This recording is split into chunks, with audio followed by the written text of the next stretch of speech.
রাজ্জাক সাহেবকে আপনি কাফির বলেছেন কিনা মানে দাজ্জাল বা এরকম বলতেও শুনেছি আর কি। ওকে, আমি জাস্ট এটাতে একটা ছোট্ট করে একটা জিনিস যোগ করে আমি জামাতের এবং রাজনৈতিক প্রসঙ্গে আসবো। আমি শুধু একটু ধর্মীয় প্রসঙ্গে একটু আসতে চাই। আপনি লামাজাবিদের কথা বললেন, লামাজাবিদের অনেকেই আপনি যে নিজেকে একজন গর্বিত কট্টর সুন্নি বলে পরিচয় দিচ্ছেন, সেই জায়গায় আপনাদের বিশ্বাস এবং ধর্মাচরণে, যেটাকে ঈমান আর আকীদা বলা হয়, সেটার মধ্যে অনেক ত্রুটি রয়েছে বলে তারাও মনে করেন এবং তারা এই ব্যাপারটা নিয়ে তারা একটা অবস্থান নিয়ে থাকেন বিভিন্ন জায়গায়। এমনকি মসজিদের ক্ষেত্রে আলাদা করে ঘোষণা দিচ্ছেন যে এটা হচ্ছে ঠিক এইভাবে পড়ার মসজিদ, এইটা এইভাবে নামাজ পড়ার জিনিস।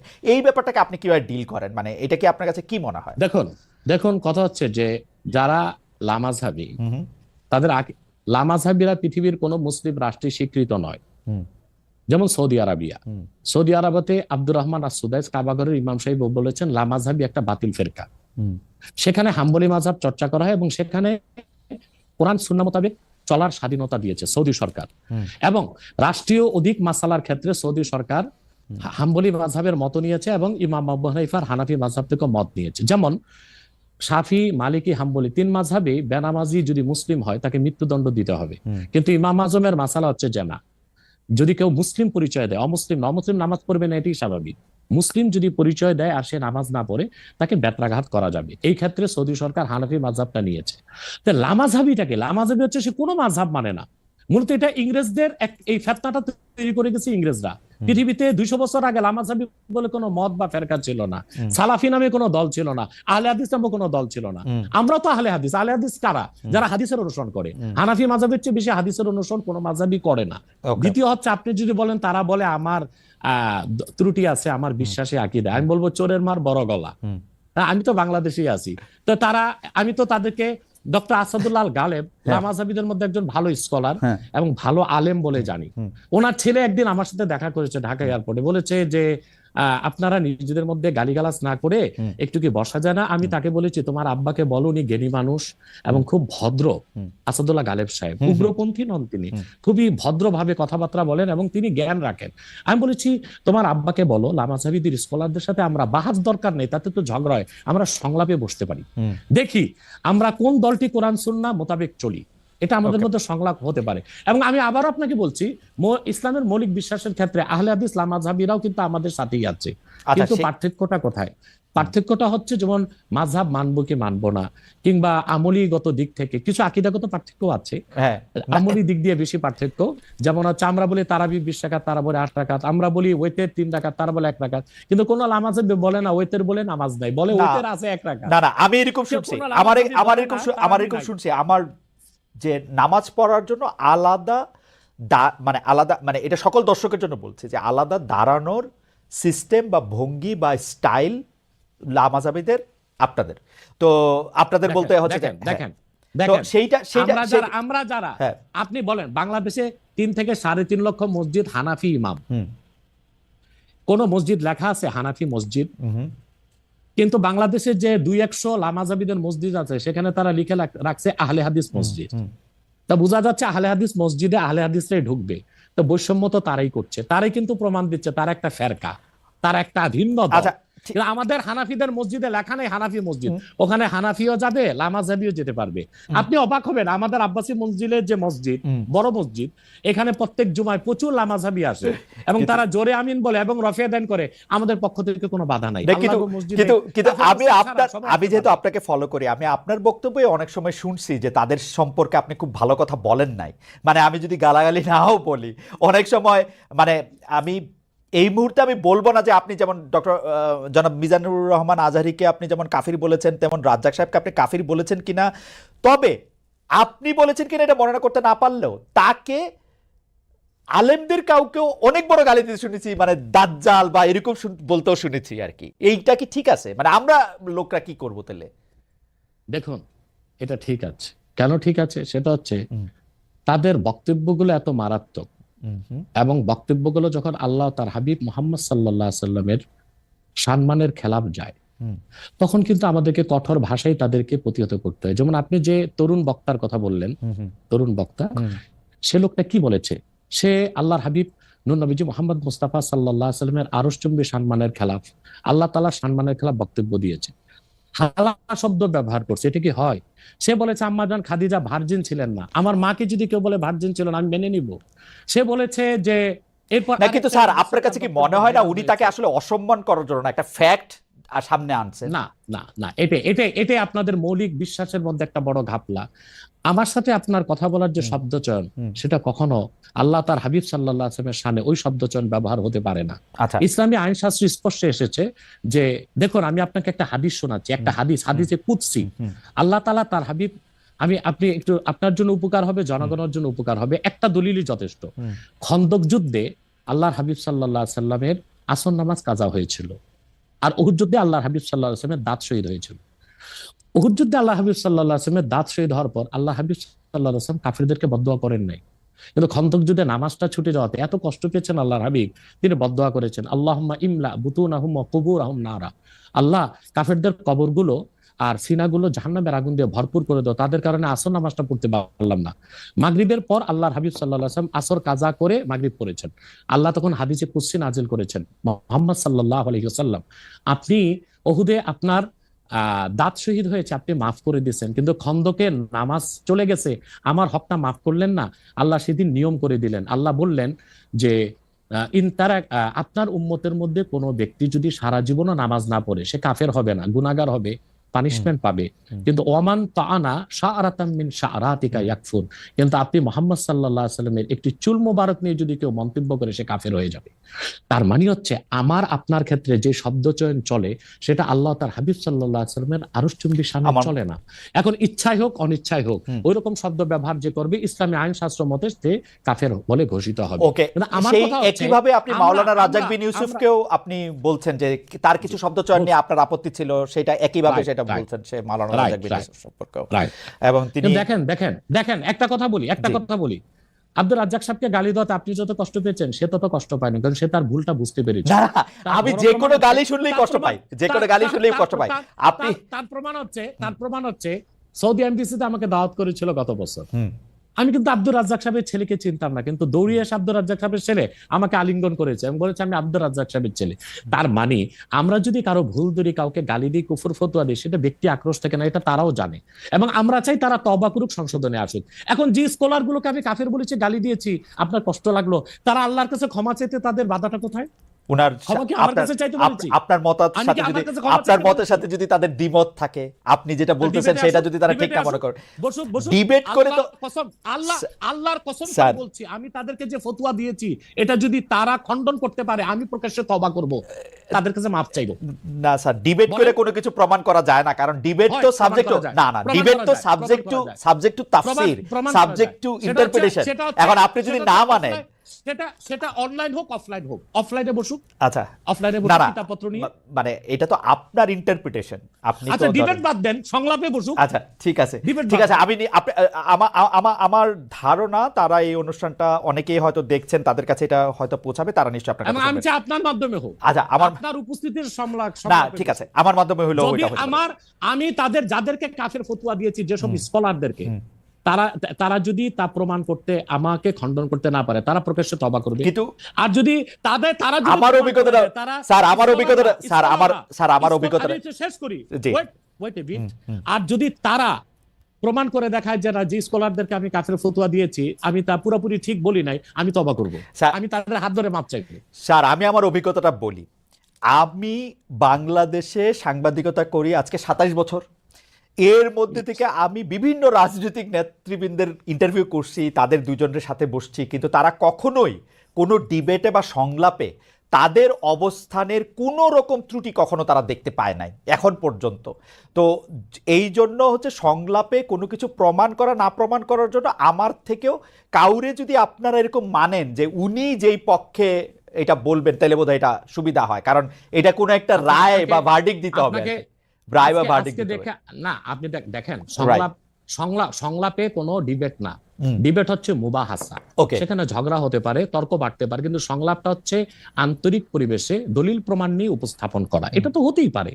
এটা আপনি আপনি করতে পারেন, এটা অফলাইনে অনলাইনে অন্যরা করতে পারে, এবং তারা সবাই বাংলাদেশে এখন আছে। Okay. যদি ইসলামিক ফাউন্ডেশনে তারা, বর্তমান যে খালেদ সাহেব আছে উনি তো একজন ধার্মিক Right. মানুষ, তার উপস্থিতিতে করেন আরো সুন্দর হয়। ওকে, কিন্তু আমরা যাদেরকে, যে স্কলারদেরকে কুফর ফতোয়া দিয়েছি, সেক্ষেত্রে আমরা অনর এবং অবিচল। এবং আপনি Okay. যে স্কলারের কথা বলেছেন, সে আমাকে কথা বলতে চেয়েছে, আমি তার সাথে কথা বলিনি, এবং সে হয়তোবা আসতেও চেয়েছে, আমি অ্যালাউ করিনি। আমার শর্ত একটাই, যে আমি যে ফতোয়া দিয়েছি তা আমি প্রমাণ দিব। Okay. তারা তাদের স্কলার নিয়ে বসুক, যদি প্রমাণ দেয় আমি দিতে পারি, তাহলে ক্ষমা তো আমার কাছে চাইবে না, আল্লাহর কাছে ক্ষমা চাইতেও কি ভাই লজ্জা আছে? না তা নাই, ঠিক আছে। আমরা আমাদের আমি একটু আপনাকে আমাদের আমি একটু আপনাকে একটা ঘটনা স্যার বলি, স্যার ছোট্ট স্যার ঘটনা, স্যার এক মিনিট ছোট্ট স্যার ঘটনা। স্যার এক এই যে মিনিট এক স্যার সেকেন্ড এক সেকেন্ড এক সেকেন্ড এক Okay. সেকেন্ড মরহুম মাওলানা আশরাফ আলী থানভী রহমতুল্লাহ, নাম শুনেছেন? জি জি। উনি কিন্তু আমাদের সকল ঘরানার একজন মুরব্বী। তো ওনার একটা চমকপ্রদ ঘটনা, উনি একবার ইউপিতে এসেছিলেন জনপুরে। তো ওখানে আহমদ রাজা খান বেরেলি, ওনার অনুসারীরা বললেন যে আশরাফ আলী থানভী কুফর করছে, সে কাফের। আশরাফ আলী থানভী রহমতুল্লাহ কত বিচক্ষণ ব্যক্তি ছিলেন। তখন আমার দাদা উপস্থিত ছিলেন সেখানে, ওনার বয়স তখন খুব কম। তিনি জনপুর সাহেব মসজিদের মিম্বরে দাঁড়িয়ে বললেন, তোমরা যারা বলতেছো আমি কাফের, তা আমি এখন কলেমা পড়ি। বলে পড়েন। তিনি কালেমা শাহাদাত, কালেমা তাইবা পড়লেন। পড়ার পর বলে এখনো কি আমি কাফের? বলে না। তিনি তখন ওয়াজ শুরু করলেন। তিনি তার বক্তব্যে তখন আল্লাহর হাবিব নূর নবীজি মুহাম্মদ সাল্লাল্লাহু আলাইহি সাল্লাম এবং আল্লাহ তাআলার এবং ইসলামের সম্মান তুলে ধরলেন। তখন উপস্থিত লোকজন বলল, আমরা বেহুদাই তাকে কাফের মনে করেছি, বিভ্রান্ত হয়েছে আমরা। আসলে কি জানেন, আল্লাহর কাছে ক্ষমা চাইতে, ক্ষমা চাওয়াটা বিনয়ের কাজ। আদম আলাইহিস সালাম অপরাধ করে আল্লাহর কাছে ক্ষমা চেয়ে আদম হয়ে গেছে আমি ছোট সারা একটি পৃথিবীর মানুষের আমি জনক। আমি ছোট একটা আর ইবলিস অপরাধ করে এলেমের কর্মী দেখিয়ে ক্ষমা করে নাই, ইবলিস হয়ে গেছে আজাজিল, অভিশপ্ত।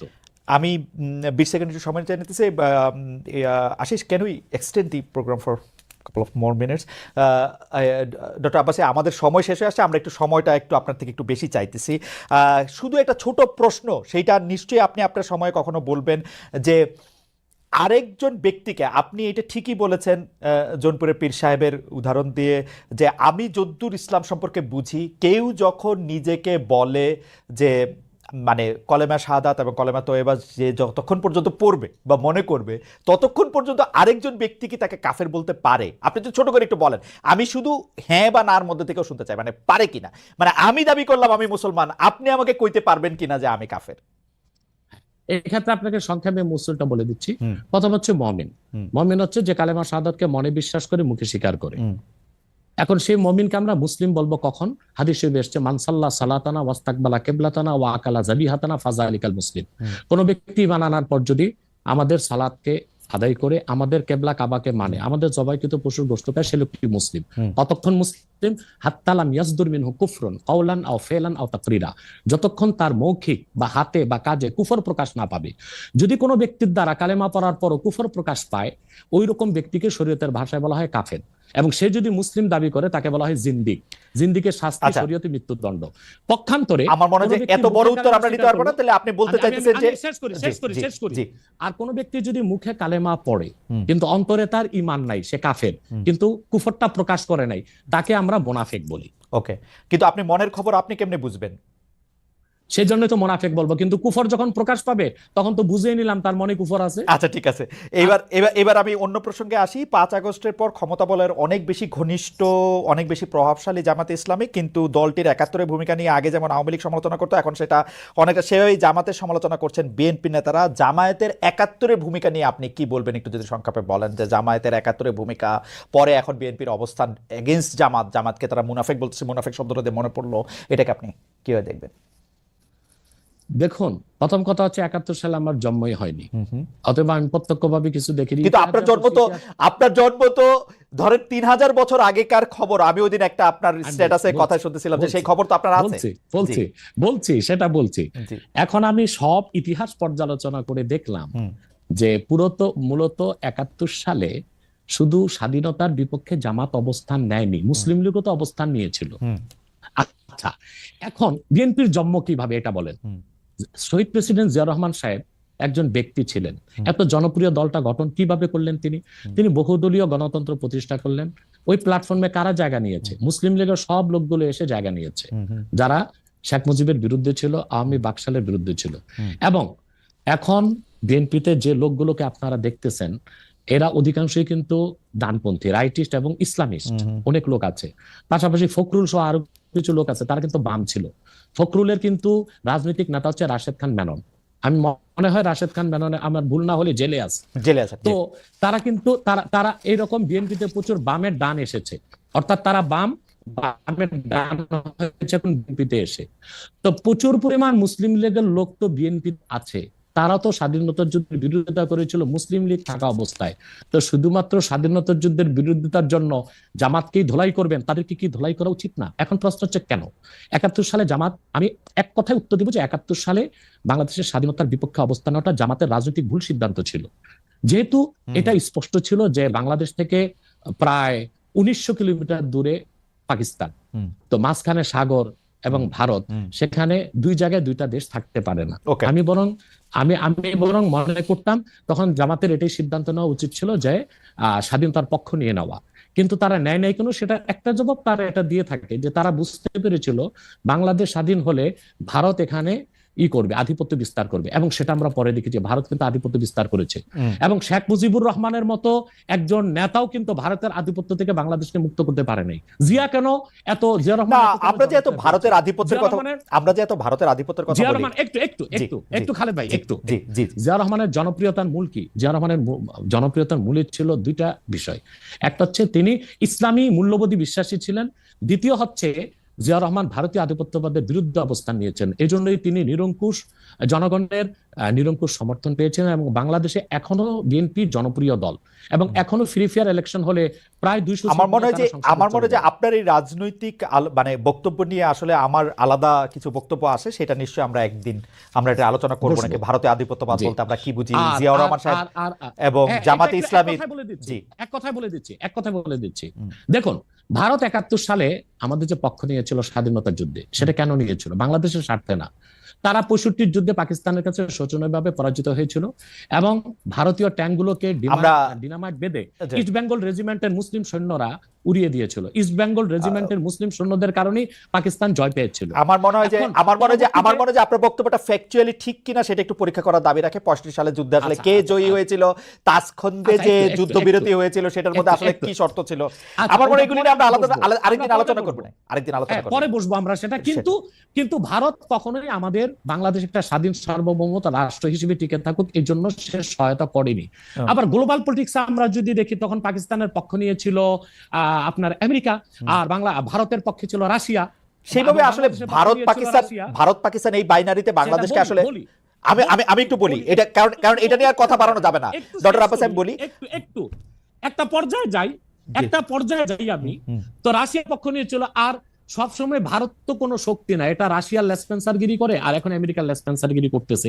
এই জন্য তারা মূলত সদিচ্ছা নিয়ে বাংলাদেশকে সহযোগিতা করেনি 71 সালে। সেজন্য 6000 কোটি টাকার অস্ত্র তারা চুরি করে নিয়ে গেছিল, এবং সেজন্য স্বাধীনতা যুদ্ধে নিয়াজি পরাজয় স্বীকার করা দরকার ছিল আমাদের ওসমান গনির হাতে, তার কাছে না করে ভারতীয় সেনাপ্রধানের কাছে করবে কেন, ওসমানীর কাছে কেন করে না? এসব থেকে বোঝা যায় ভারত একটা আক্রোশ থেকে এবং তার রাজনৈতিক উদ্দেশ্য অর্জন করার জন্য স্বাধীনতা যুদ্ধে আমাদেরকে সহায়তা করেছিল। পরবর্তীতে সে কি না করেছে, ফারাক্কা বাদ দিয়েছে। আমার মনে হয় শেখ হাসিনাকে 15 বছর এই ফেসিবাদের কাজে সহযোগিতা করেছে ভারত, হাজার হাজার মানুষকে হত্যার কাজে সে সহযোগিতা করেছে। অতএব এসব কেউ আমাকে প্রশ্ন করছেন, আমার মনে হয় যে আমার প্রশ্ন এটা ছিল না। যাই হোক, আপনি বলেছেন একটু না, আমার মনে হয় যে শেষ একটু কথাটা তো একটা দাড়ি কমা দিতে হবে তো ভাই। সেটা হচ্ছে, তো হয়তোবা জামাত নেতারা তখন চিন্তা করেছিল যে বাংলাদেশ একটা দুর্বল ভূখণ্ড, এটা যদি স্বাধীন হয়ে যায় ভারত আধিপত্য বিস্তার করবে, অথবা ভারত যেন আধিপত্য বিস্তার করতে না পারে, বাংলাদেশ আরো শক্তিশালী হয়ে তারপর স্বাধীনতা ঘোষণা করুক, এরকম চিন্তা ছিল কিনা ওটা জামাত নেতা বলবে। ওকে, ঠিক আছে। আমি জানতে চাইবো যে শেখ হাসিনা পালিয়ে যাওয়ার পরে অনেকগুলি বিষয়ের ক্ষেত্রে আমরা দেখেছি যে মাজার আক্রমণ হয়েছে, বাউলের আসর পণ্ড করা হয়েছে, বইমেলার স্টল বন্ধ করা হয়েছে, রাষ্ট্র থাকতে প্রশ্ন থাকতে। এইটাকে আপনি আসলে কিভাবে দেখেন? মাজার আক্রমণটাকে আসলে আপনি কিভাবে বলেছেন বা জেনেছেন, বা আপনার অবস্থান কি ছিল? বাউলের আসর পণ্ড করা, বইমেলার স্টল বন্ধ করা। দেখুন, এখানে যারা মাজারে হামলা করেছে তারা কারা আমি জানি না, বরং আমার কাছে কিছু অথেন্টিক সোর্স থেকে নিউজ এসেছে যে অনেকগুলো মাজারে ছাত্রলীগের কর্মীরাই টুপি লাগিয়ে হামলা করেছে। এখন আসলে হামলা করলো কারা, তাদেরকে চেনার আগ পর্যন্ত আমি কিভাবে আমার সিদ্ধান্ত দিব? এটা রাষ্ট্র তদন্ত করে দেখুক, ডিজিএফআই আছে, না না NSI স্যার, আছে, আমার তারা প্রশ্ন দেখুক, এটাই, তারা এটা করছে। যদি ছাত্রলীগের লোকেরাও করে থাকে তাহলেও তো এটা কাজটা খারাপ করছে, তাই না? না, মাজারে হামলা করা তো উচিত হয়নি। আপনি এটা নিন্দা জানাইছেন কিনা বা আপনি এটাকে আহ্বান বন্ধ করতে বলছেন কিনা সেইটা জানতে চাইতেছিলাম আর কি। হ্যাঁ, আমি আমার বক্তব্যে বলেছিলাম যে আল্লাহর ওলিদের মাজারগুলোতে যারা শিরক করে তাদেরকে শাস্তি দেওয়া হোক, কিন্তু আল্লাহর ওলিদের মাজারগুলোতে আঘাত না করা হোক, এটা বলেছি, বক্তব্য আছে আমার। আচ্ছা, একটা জনপ্রিয় প্রশ্ন আপনার এগেনস্টে এরকম যে আমরা ইন্ডিয়ার এগেনস্টে এত কথা শুনি কিন্তু খোদ জৌনপুরি হচ্ছে ইন্ডিয়ায়, এটার আপনি আসলে কিভাবে দেখেন? আপনার যে ডিগ্রি, যেটাকে আমরা পিএইচডি বলতেছি, সেগুলিও আসলে ভারতীয় শিক্ষা প্রতিষ্ঠানগুলি থেকে নেওয়া, সেটাকে আপনি কিভাবে দেখেন? এক লাইনে বললেই হবে, মানে এটা একটা জাস্ট জনপ্রিয় প্রশ্ন, আমি এটাকে অনেক বেশি। দেখুন দেখুন এই জি। খুব সুন্দর করে, আপনাকে এক লাইনে তো বলা যাবে না খালেদ ভাই, হ্যাঁ। আমি 3 লাইনে বলে দিচ্ছি। সেটা হচ্ছে, আমাদের বংশটা এসেছে আরব থেকে, অর্থাৎ আল্লাহর হাবিব নূর নবীজি মুহাম্মদ সাল্লাল্লাহু আলাইহি সাল্লামের আপন চাচা হযরত আব্বাসের বংশধর। পরবর্তীতে আমাদের বংশধর এসেছে বাগদাদ, বাগদাদ থেকে এসেছে ইউপিতে। আর আমার পরদাদার যিনি পিতা ছিলেন, পরদাদার পিতা, তিনি ছিলেন কারামত আলী জনপুর রহমতুল্লাহ জামাতা, অর্থাৎ মেয়ের দিক দিয়ে আবার আমরা কারামত আলী জনপুর রহমতুল্লাহর সাথে রক্ত সম্পর্কে সম্পর্কিত। 1947 সালে আমার পরদাদা জনপুর থেকে, আমার বাবার বয়স যখন 6 তখন চলে এসেছেন বাংলাদেশ। এখন আমার পরদাদা চিন্তা করলেন যে ভারতটা চলে গেছে হিন্দু শাসনে, এখানে আমরা স্বাধীনভাবে চলতে পারবো না, সেজন্য তিনি তো ইন্ডিয়া ত্যাগ করে বাংলাদেশেই চলে এসেছে। সেজন্য আমার বাবা 6 মাস বয়সে বাংলাদেশে এসেছে, আর আমাদের 5 ভাই 3 বোনের জন্ম বাংলাদেশে। অতএব এই জন্য ভারতের বিরুদ্ধে আমি বলতে পারবো না, সেটা কোনো কথা নেই। কিন্তু আমার প্রশ্ন হচ্ছে যে শেখ মুজিবের মায়ের বাড়ি কোথায়? না না, সেগুলি তো ভারতে। সেটা তো আরেকজনের প্রসঙ্গ, তো আরেকজনের প্রসঙ্গ। বলি না জি, জি। একটু বলি না, জি, জি, জি। এটা তো বলতে হবে তো। জি। তারপর হোসেন সৈয়দ সরওয়ার্দির বাড়ি কই ছিল? তার বাবার বাড়ি ছিল কলকাতা। আব্দুল হামিদ খান ভাসানী, তার বাড়ি ছিল আসামের ভাসানটেক। এরা সবাই কিন্তু পূর্বপুরুষ ভারতে ছিল। অতএব জোনপুরে হওয়ার কারণে আমি ভারতের বিরুদ্ধে করতে পারবো না, এটা হয় না। বরং আমি যে অন্যরা বাংলাদেশের হয়ে রয়ের দালালি করে আর আমি রয়ের বিরোধিতা করি, এটাই তো আমার কৃতিত্ব। না, ফ্যান্টাস্টিক। আমরা তাবলিগ জামাতটাকে আমরা রাজনৈতিক প্ল্যাটফর্ম মুক্ত দেখেছি দীর্ঘদিন, কিন্তু এখন যে এটা একটা সাতপন্থী জুবাইরপন্থী একটা ব্যাপার এবং একজন আরেকজনকে এবার হত্যার পর্যন্ত ঘটনা ঘটেছে, এটা নিয়ে আসলে আপনার একটা আমি মন্তব্য শুনতে চাই, এটাকে আপনি আসলে কিভাবে দেখেন এবং এই বিভাজনে কারা ফু দিচ্ছে? আপনি যেহেতু সরাসরি কথা বলেন, আপনি এইটাও একটু বলে দিবেন কিনা যে এই বিভাজনটার মধ্যে আসলে কারা লাভবান হচ্ছে, কারা ফু দিচ্ছে, কারা এটা করতে চাচ্ছে? দেখুন, আমার কাছে যারা জুবাইরপন্থী তারা এসেছেন এবং কেন্দ্রীয় পর্যায়ে আমি তাদেরকে পরামর্শ দিয়েছি। কিছুদিন পর আমার কাছে এসেছিল সাতপন্থীগণ, কাকরাইলের শীর্ষ আমির যারা, তারা এসেছিলেন এবং তারা এসে আমাকে তাদের ইস্তেমায় যাওয়ার দাওয়াত করেছিলেন, কিন্তু আমি বলেছেন আমি যেতে পারবো না।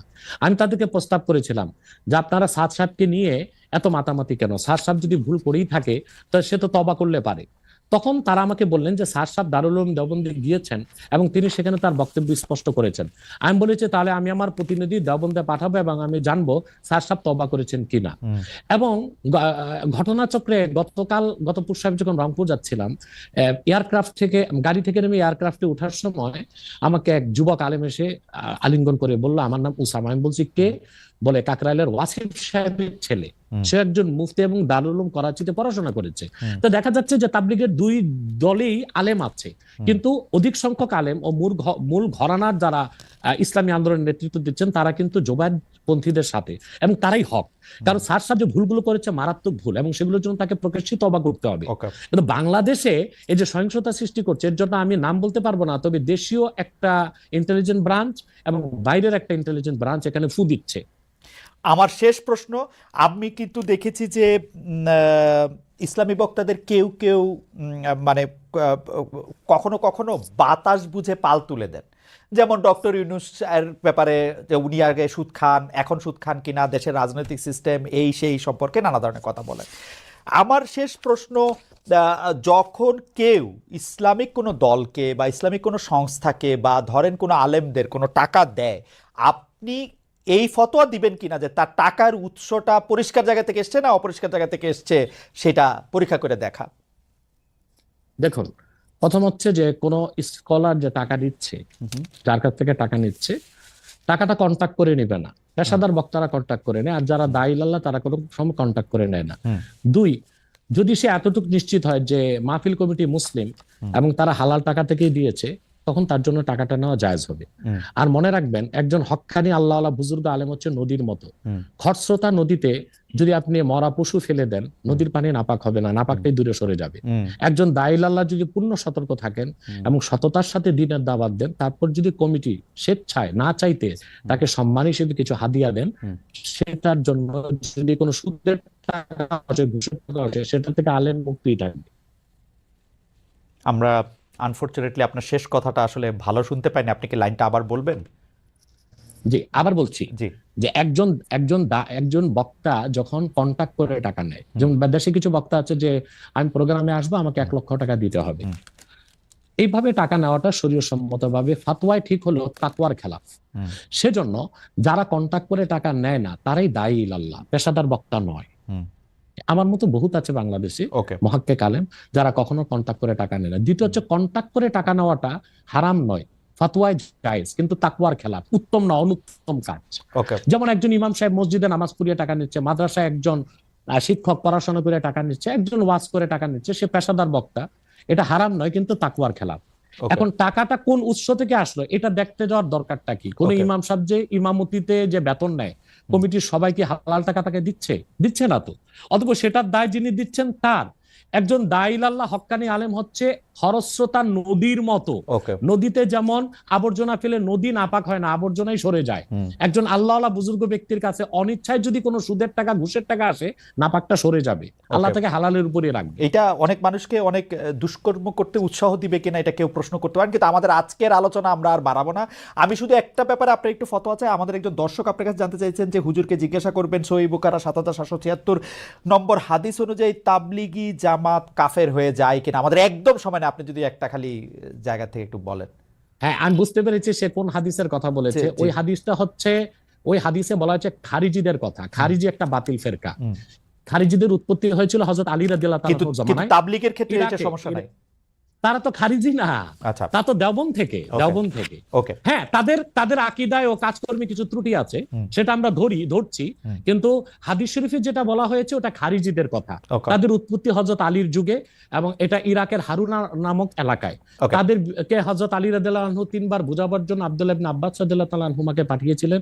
তারা বুঝ যখন মানে না, তখন যুদ্ধে এসেছে তারা। হযরত আলী যুদ্ধ করেছেন, 8000 খারিজির মধ্যে 4000কেই 12,000 খারিজির মধ্যে 8000 নিহত হয়েছে, 4000 বেঁচে গেছিল। সেটা খারিজি ফেরকার কথা। আপনি পরিষ্কার করেছেন এটা ডক্টর